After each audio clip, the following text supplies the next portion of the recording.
Friends, और हम बात करेंगे सेगुंडा लीग की। देखिए, ये ला लीगा 2 इसको बोलते हैं। ये ला लीगा 1 के नीचे होता है, तो ये एक सेकंड टियर होता है, जैसे इंग्लैंड में चैम्पियनशिप फुटबॉल है। तो इनकी दो अच्छी टीम्स के बीच में मैच है, क्योंकि पॉनफेरेडा टेनरीफ दोनों ही 5th और 4th पोजीशन पर है। दोनों ही अच्छी टीम मानी जाती हैं और बेटर रिज़ल्ट इनके आ सकते हैं हर मैच में।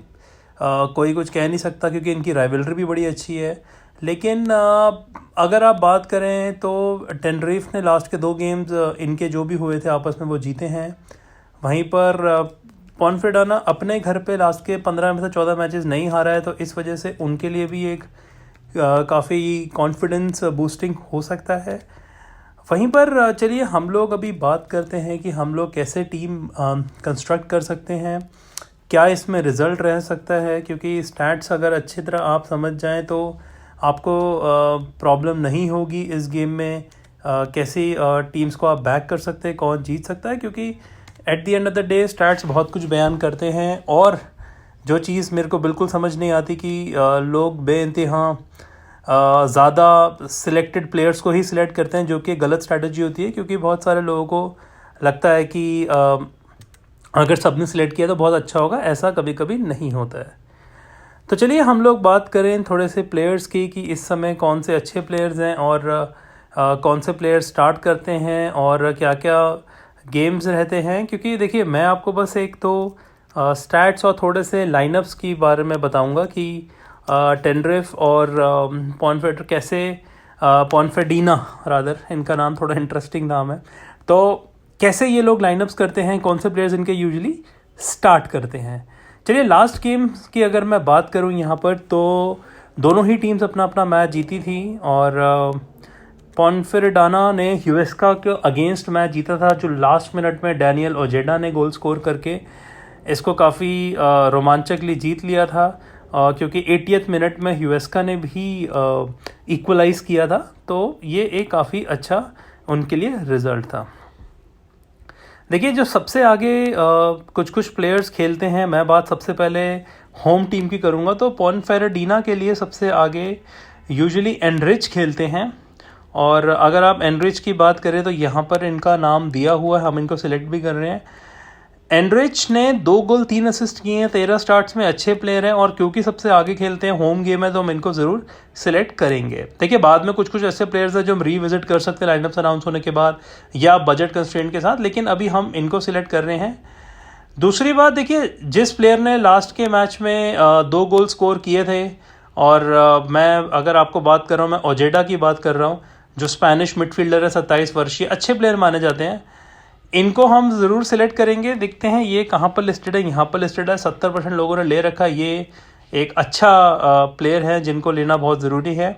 यहाँ पर यूरी डिसूजा जो ब्राज़ीलियन प्लेयर है, जो इनका हाईएस्ट स्कोरर है, वो यूजुअली बेंच से आते, तो अभी हमें पता नहीं है वो खेलेंगे कि नहीं। अगर वो खेलेंगे तो हम उनको ज़रूर ले सकते हैं। मैं देख रहा हूँ कि उनका नाम यहाँ पर शो कर रहा है, तो किस नाम से हो रहा है, क्योंकि कभी कभी प्लेयर्स के नाम अलग अलग उसमें भी लिखे जाते हैं। तो जैसे ये यूरी फोंसेस्का हैं, ये इनका पूरा नाम यूरी डिसूजा है।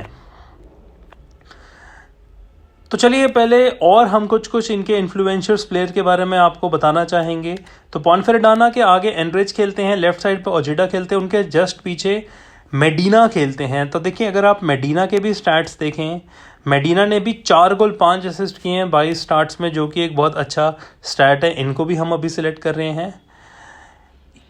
और अगर आप उनके और इन्फ्लुएंशियल प्लेयर की बात करें, तो जो इनके दूसरे विंग पर खेलते हैं मिडफील्ड में अगर मैं दूसरे प्लेयर की बात करूं तो वो खेलते हैं बायज़ा के। अगर मैं स्टैट्स की बात करूं तो बायज़ा के स्टैट्स मैं देखने की कोशिश कर रहा हूँ कि मुझे मिलते कि उन्होंने अभी तक सिर्फ 2 ही मैचेस स्टार्ट किए हैं। मैं उनको अभी पास कर रहा हूँ, उनको भी हम सिलेक्ट नहीं कर रहे हैं, क्योंकि वो इतने अभी स्टार्ट नहीं कर रहे हैं मैच। और प्लेयर्स की अगर हम बात करें, जो उनके सबसे और इन्फ्लुएंशियल प्लेयर्स हैं, तो यहाँ पर हम लोग बात करते हैं जो उनके लेफ़्ट, जो मिडफील्ड में खेलते हैं। लेफ़्ट में इनके रियोस और पेरिस एडोट खेलते हैं। तो अगर आप इनके डिफेंडर्स के स्टैट्स देखें, जो सबसे बढ़िया इनके डिफेंडर रहे हैं वो जोस एंटोनियो रियोस ही रहे हैं। 1 गोल 3 असिस्ट किए हैं 14 स्टार्ट्स में। देखिए, ये प्लेयर आपके लिए, इसका मतलब आपको सिलेक्ट करना चाहिए। मैं ये देख रहा हूँ कि वो कहाँ सिर्फ 8.5 की वैल्यू पे 1.25% लोगों ने लिया है, तो ये एक बहुत अच्छी बात है। हमें इन प्लेयर को लेना चाहिए, ये आपके लिए एक डिफरेंशियल बाय भी हो सकती है। दूसरे विंग पे इनके पेरिस एडॉट खेलते हैं, उन्होंने भी 1 गोल में 1 असिस्ट किया है। मैं अगर आप इनके स्टैट्स देखूं इंटरसेप्शंस और टैकल्स के, तो वो भी बड़ा कुछ बयान करते हैं, बिकॉज आपको इवेंचुअली वो प्लेयर पिक करने हैं जो आपको एंड टू एंड पॉइंट दे सके। तो मैं यहाँ देख सकता हूँ कि जोसे एंटोनियो रेयोस ने 117 क्रॉसेस किए हैं, जो कि एक बहुत अच्छा शॉट क्रिएटिंग एक्शंस है। 18 इंटरसेप्शंस भी किए हैं, और पेरिस एडॉट ने भी 23 इंटरसेप्शन और 16 टैकल के साथ में 40 क्रॉस किए हैं। तो मेरा दूसरा सिलेक्शन पेरिस एडॉट रहेगा। यहाँ पर 73% लोगों ने सिलेक्ट किया, तो लोग भी समझदार हैं।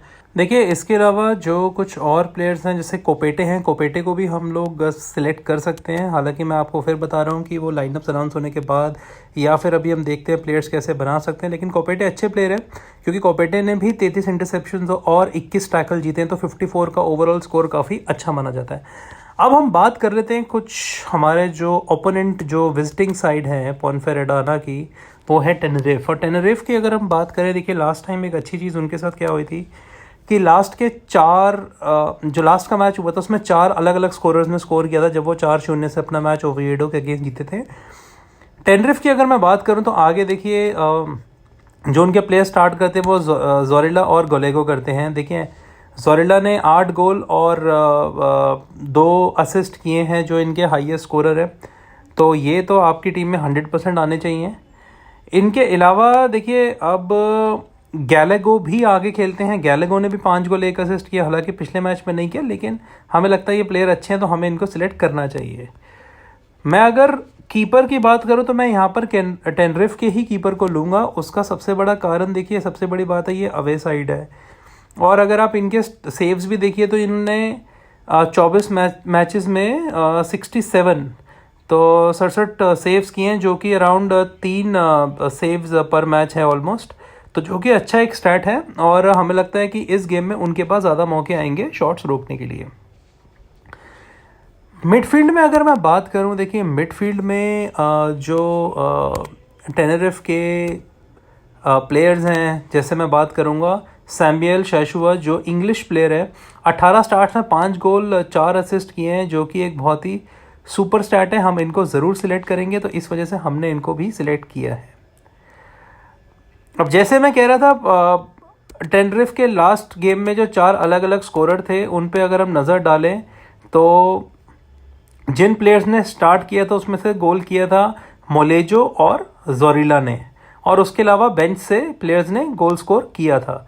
तो अगर मैं बात करूं कि और किन किन प्लेयर्स को हम सिलेक्ट कर सकते हैं, तो मोलेजो को अगर मैं देखना चाहूँ, यहाँ पर ये लिखा है मोलेजो, जो कि 9.5 की वैल्यू है। जो इनकी वैल्यू बहुत ज़्यादा, ये बड़ी प्रॉब्लम रहेगी, क्योंकि हमें कोई और प्लेयर सेलेक्ट करना पड़ेगा। इन्होंने 3 ही गोल किए, तो हम इनको भी पास कर सकते हैं। उम्मीद करेंगे कि शायद ये इस गेम में स्कोर ना करें, लेकिन इनकी वैल्यू बहुत ज़्यादा है। हम अपना डिफेंस को भी स्ट्रॉन्ग कर सकते हैं, क्योंकि आपको मैं बता दूँ कि टेनरिफ के भी डिफेंडर्स काफ़ी अच्छे हैं। और अगर आप इनकी टीम का जो शेप देखें, जैसे ये खेलते हैं 4-4-2 खेलते हैं। मेलेट और पोमारेस दोनों विंग्स पे खेलते हैं, तो इनमें से आप किसी को भी ले सकते हैं, क्योंकि आप अगर बात करें पोमारेस की भी और मेलेट के भी, तो दोनों के क्रॉसिंग वगैरह काफ़ी है। और पोमारेस ने 3 असिस्ट किए हैं, तो 3 असिस्ट किए हैं, अटैकिंग प्लेयर हैं, काफ़ी सारे क्रॉसेस डालते हैं। यहाँ पर आपको फिर प्रॉब्लम आएगी बजट की, कि आपको ये नहीं पता कि 8 वाला कोई अगर प्लेयर स्टार्ट करता भी है, या आप किसी को ले भी सकते हो तो नहीं, तो एक ये बहुत बड़ी दुविधा है। और वही सेम प्रॉब्लम आपको मिडफील्ड में भी आएगी। मैं ये आपको इस वजह से कह रहा हूँ, क्योंकि इनके जो प्लेयर्स हैं, टेनरिफ के बीच में गोंजालेस और लियोन खेलते हैं। तो गोंजालेस और लियोन दोनों ही हाई वैल्यू प्लेयर हैं। इसमें आप एक चीज़ कर सकते हैं, एक रिस्क ले सकते हैं कि पोमेरेस की जगह मेलो ले सकते हैं। और आपको अगर कोई और प्लेयर समझ नहीं आता, तो आप एक प्लेयर डिफेंस में ले सकते हैं जो कि होम टीम का है, ताकि आपका इसमें कुछ बैलेंस बने। वो हमने कोपेटे को लिया है। तो देखिए कुछ प्लेयर्स मैंने आपको बताया, जिनको भी हम नहीं सिलेक्ट कर रहे हैं, बिकॉज हमें नहीं पता वो स्टार्ट करेंगे नहीं करेंगे, लेकिन चलो देख लेंगे अगर कैसे कुछ हो सकता है, तो उस हिसाब से हम लोग इसमें डिस्कस कर सकते हैं। यहाँ पर हम लोग एनरिच को कैप्टन रख रहे हैं, क्योंकि हमें लगता है कि एनरिच सबसे बेटर स्कोरर रहेंगे इस मैच में। हो सकता है होम मैच है, हाईएस्ट स्कोरर है अपने टीम के, क्योंकि एनरिच ने 2 गोल 3 असिस्ट किए, आगे खेलते हैं। इधर आप इसमें ओजिडा को भी रख सकते हैं, मेडिना को भी रख सकते हैं, तो ये बड़े कंफ्यूजिंग है। आप इनको भी रख सकते हैं, इनको भी रख सकते हैं। ओजिडा ने लास्ट गेम में भी स्कोर किया है, तो ये आपको सोचना पड़ेगा किसको रख रहे हैं। तो अभी क्योंकि ये आगे खेल रहे हैं, हमने एनरिच पे अभी रिस्क ले रहे हैं।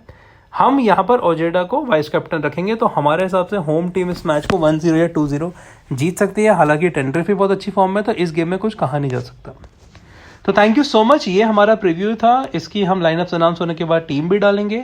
आपसे बस इतना हम लोग अनुरोध करेंगे कि पूरा आप मैचेस को देखकर समझकर लाइनअप्स अनाउंस होने के बाद ही फाइनल निर्णय लें, और हमारे चैनल को बाकी टीम्स के लिए भी सब्सक्राइब करें। लेकिन बेल आइकन जरूर क्लिक करिए, क्योंकि कुछ कुछ टीम्स बिल्कुल एंड में अनाउंस होती है, तो वो टीम्स आपसे कहीं छूट ना जाए। तो thank you so much and play responsibly.